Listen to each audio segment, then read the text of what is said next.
Welcome to Cruise News Central with Joseph. Cruise news for October 2nd in the year of our Lord 2024. There is a lot going on in the world of cruising today. Let's get into it. A gastrointestinal illness outbreak hit Royal Caribbean's Radiance of the Seas on its final 2024 Alaska cruise, affecting over 5% of those on board.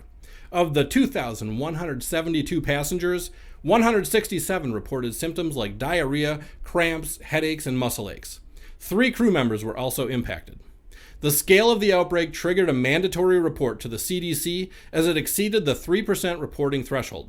So being that we started with a medical story, I have got to ask, did any of you watch the new cruise ship medical drama, Dr. Odyssey, with Don Johnson?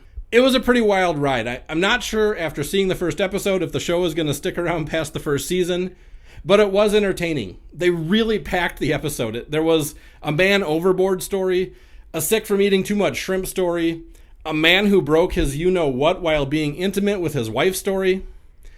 All this plus a new ship doctor that has an inappropriate relationship with one of his nurses within 48 hours of meeting her, and gets into a who's more macho match with his male nurse that of course is in love with the female nurse that he is having the inappropriate relationship with. It's a lot. It's kind of raunchy, but I'm going to give it at least one more chance before I decide whether or not I'm going to continue watching. I have to admit, it's kind of fun having a cruise ship themed show to watch. Did you guys watch it? I would love to hear what others think about Dr. Odyssey. Let me know in the comments. The popular parenting YouTubers Matt and Abby have really stirred things up on Royal Caribbean. If you're cruising with kids, the change Royal Caribbean has made could really affect your vacation. We'll get into that in just a minute, but first let's go to Alaska, where the people of Juneau are voting to decide whether or not to implement the No Ship Saturday policy at its cruise port. It looks like early voting results are strongly leaning against the No Ship Saturday proposal in Juneau.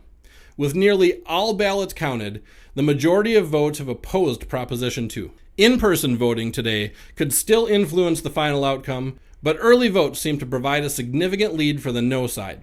We'll have to wait until October 15th for the official certification, but as of now, it seems the community is not in favor of the proposed restrictions on cruise ships. You're not going to believe it. The Villa V Odyssey has finally set sail from Belfast on Monday night after months of delay. Wait for it. Only to halt within hours due to missing paperwork. Now, nearly 2 days later, the ship remains anchored just miles from its starting point in Belfast. Villa V's CEO Mike Pedersen said the vessel will stay in the area until the final administrative details are resolved. The ship, built in 1993, has faced extensive delays due to lengthy certification processes, leaving passengers waiting for months. As of Wednesday morning, there's no update on when the journey will resume.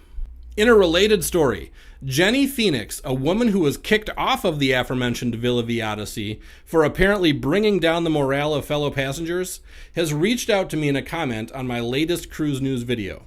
She says, "Hi, this is Jenny Phoenix, who you just did the story about. You should make sure you're filled in on all the facts.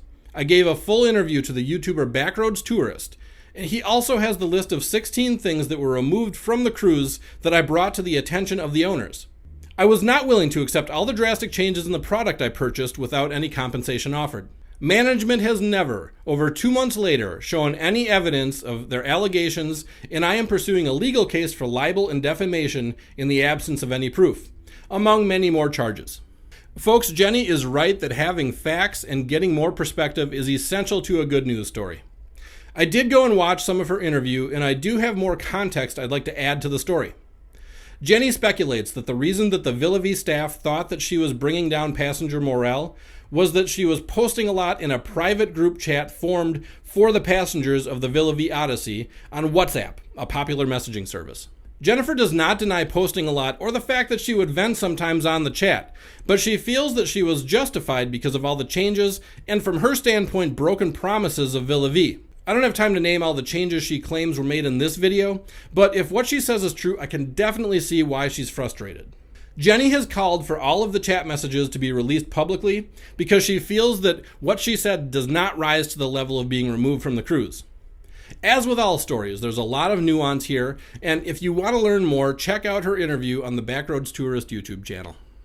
In the end, I wish Jenny the very best, as well as all the Villa V Odyssey passengers. I can imagine at this point it's getting harder and harder to stay patient. The repercussions of YouTubers Matt and Abby are still being felt. As a result of the fiasco they started when they basically said that they left their kids unattended in their stateroom and were keeping an eye on them using FaceTime as a baby monitor at dinner, Royal Caribbean has now made clear that baby monitors are banned on their cruise ships. Baby monitors use radio signals that could interfere with the ship communications and create safety issues.